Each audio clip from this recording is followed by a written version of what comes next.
Dr Catherine Haddon is a leading expert in the British Constitution and the process by which governments are formed.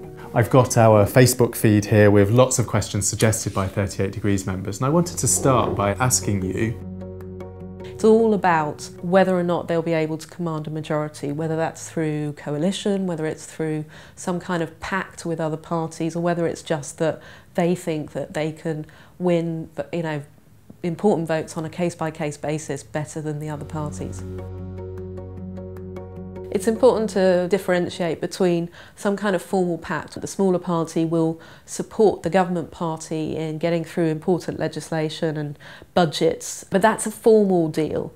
What you have in other kinds of minority government is basically working on a case-by-case basis. So on particular pieces of legislation you might look for support amongst a whole range of different parties.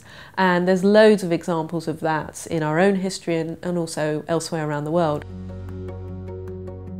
It's a confusing word in a way to use for it. I mean, the easiest way to think about it is there's a difference between who's likely to command confidence and political legitimacy, and that's more narrative, that's more arguments in the media, that's more interpretation basically. What we're seeing at the moment is the parties basically doing a sort of pre-election narrative.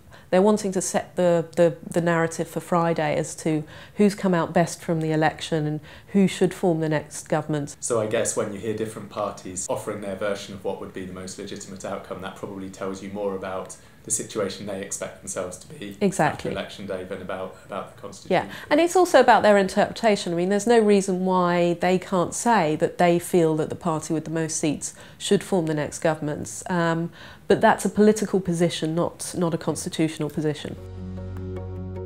It's all about MPs in Parliament, and Scotland is also voting MPs into Parliament, and they are in the party, in the blocks that they choose to be in. So their participation in Westminster is the same as any other MP.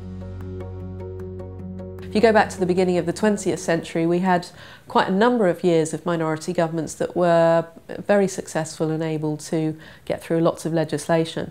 And you start looking elsewhere around the world, and New Zealand, they argue the merits of minority government. They think that it's more positive and it's a better articulation of the sort of the result, the election result that you've got, that more parties are getting their say.